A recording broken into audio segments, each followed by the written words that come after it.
एक बड़ा एक्शन आपने हाल में लिया है, जो यहाँ अधीनस्थ चयन सेवा आयोग में कुछ गलत टाइप से एग्जाम्स में कुछ अनफेयर मीन्स की बात हुई थी कि गलत इस्तेमाल किया है कुछ स्टूडेंटों ने। 200 से ज़्यादा मामले आए, आपने उसमें जांच के आदेश दिए, एसआईटी की हुई, 40 के करीबन गिरफ्तारियां उसमें हो चुकी हैं। ये एक आपकी सरकार का बड़ा कदम है, लेकिन प्रदेश में एक राजनीतिक मुद्दे के तौर पर बन गया। आप क्या कहेंगे इस पे?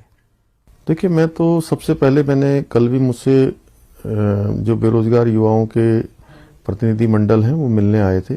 मैंने उनसे सबसे पहले ये कहा कि आप किसी राजनीति के चक्कर में नहीं पड़िए। आप जो चाहते हैं सरकार उस दिशा में आगे बढ़ रही है।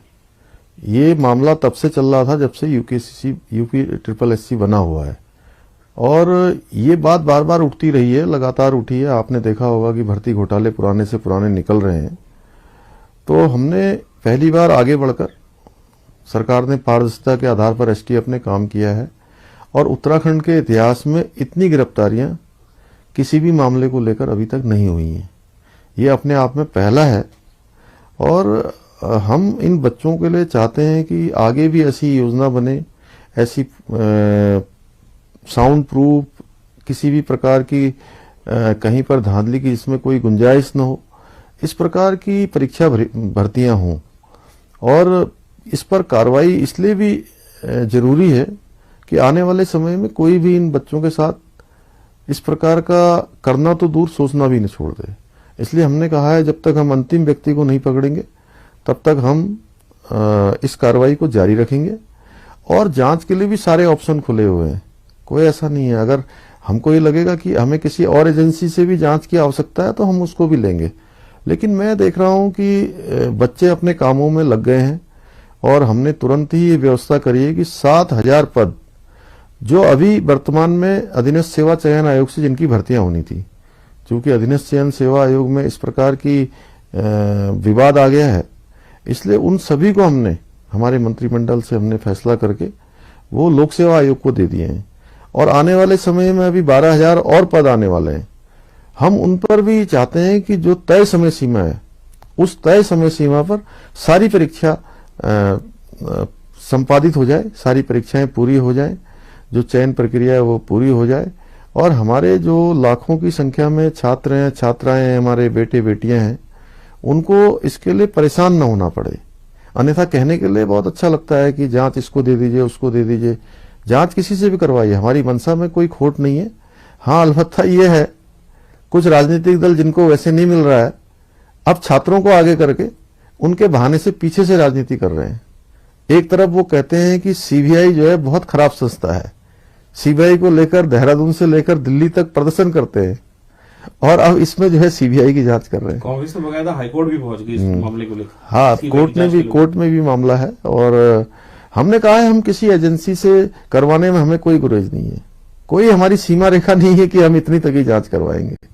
और सीबीआई क्या और किसी संस्था से भी जरूरत पड़ेगी तो हम उससे भी करवाने को तैयार हैं, लेकिन हम बच्चों के भविष्य के साथ खिलवाड़ नहीं होना देना चाहते हैं। मैंने कल जब बच्चों से पूछा कि अगर आपकी परीक्षाएं विलंब होंगी तो आपको कैसा लगेगा, अभी हमारी सबसे पहली प्राथमिकता है कि अभी एक दिन भी विलंब न हो।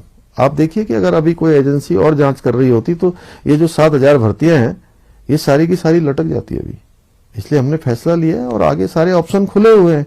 इसलिए हम छात्रों से कहना चाहते हैं कि अब परीक्षाएं अपने समय पर होंगी, पारदर्शिता के साथ होंगी, पूरी तरह से हर प्रकार से प्रूफ होंगी, हर प्रकार से उन पर जो है किसी प्रकार की कोई उंगली नहीं उठेगी, पारदर्शिता के आधार पर होगी। हमारे सारे बच्चे, हमारे बेटे बेटियां जो एग्जामों की तैयारियों में लगे हैं, परीक्षार्थी परीक्षा में बैठना चाहते हैं, वो अपनी तैयारियों में लगे, और सरकार उनके साथ खड़ी है। इसी के साथ मुख्यमंत्री जी, एक सवाल ये भी है कि आपने हाल में विधानसभा अध्यक्ष को चिट्ठी लिखी थी, विधानसभा में भी कुछ नियुक्ति की ऐसी बात आई थी, उसके बाद वहां जांच भी चल रही है, 1 महीने में वो जांच पूरी भी होनी है। आपने जिस तरीके से दोनों केसेस में कदम उठाए, यूपी ट्रिपल एससी में और विधानसभा वाले मामले में, आपको लगता है आगे जाके नजीर बनेगा स्टेट के लिए? नहीं, देखिए, इसके पीछे मेरा हेतु यही था कि ये लंबे समय से चल रहा था, और जब मेरे सामने बात आई है, क्योंकि कोई ऐसा नहीं है कि ये आज का मामला है, मेरे मुख्यमंत्री बनने के बाद तो इसमें कुछ भी नहीं हुआ है। ये एग्जाम भी पहले से तय थे, ये जो लोग इसमें गड़बड़ियां कर रहे थे, संगठित अपराध कर रहे थे, वो पहले से करते आ रहे हैं। लेकिन मैं चूंकि एक सामान्य परिवार से मैं भी आया हूं, मैंने भी ये सब पृष्ठभूमि देखी है, मैं भी बहुत सारी प्रतियोगी परीक्षाओं में बैठा हूं। उस समय कैसा मन होता है, उनके साथ बहुत बड़ा धोखा हुआ था, इसलिए हमने इसमें तुरंत ही ज्यादा देर किए बिना एसटीएफ से जांच करवाने का निर्णय लिया। और वहीं विधानसभा में मैंने विधानसभा अध्यक्ष जी से अनुरोध किया कि किसी भी कालखंड में हुई हो, कोई भी भर्ती में शामिल हो, आप सबकी जांच करवाइए। सबकी जांच करवाने के बाद जो भी इसमें पाया जाता है, आप जो है उसको तत्काल जो है हटाइए वहां से। आपकी जो भी जो जांच में पाया जाता है कि अगर गलत तरीके से हुई है तो गलत करिए, और जल्दी मैं समझता हूं कि विधानसभा वाले में भी फैसला हो जाएगा। अच्छा, ये सब मुद्दों को लेकर पिछले 1 महीने में स्टेट में बड़ी उथल पुथल रही है। अब लगता है चीजें धीरे धीरे सेटल हो रही हैं। तो जो भर्ती प्रक्रिया भी आपने अब उत्तराखंड लोकसेवा आयोग को दी है, एक सवाल लोगों के मन में आता है कि ये तो पहले ही क्या इतनी परीक्षा करा पाएगा लोकसेवा आयोग? आपको क्या लगता है कि ये संभव होगा? नहीं, देखिए, लोक सेवा आयोग में बहुत तेजी से काम हो रहा है और डॉक्टर राकेश लोक सेवा आयोग के अध्यक्ष हैं और उन्होंने आते ही सारी परीक्षाएं संपन्न करवाई हैं, पिछले सारे बैकलॉग समाप्त किए हैं।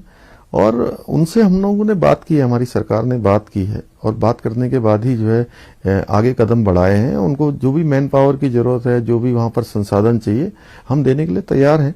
और लोक सेवा आयोग अपने तय समय पर करवाएगा और ये 7,000 भर्तियों के जल्दी ही 1 हफ्ते के अंदर कैलेंडर जारी होने वाले हैं।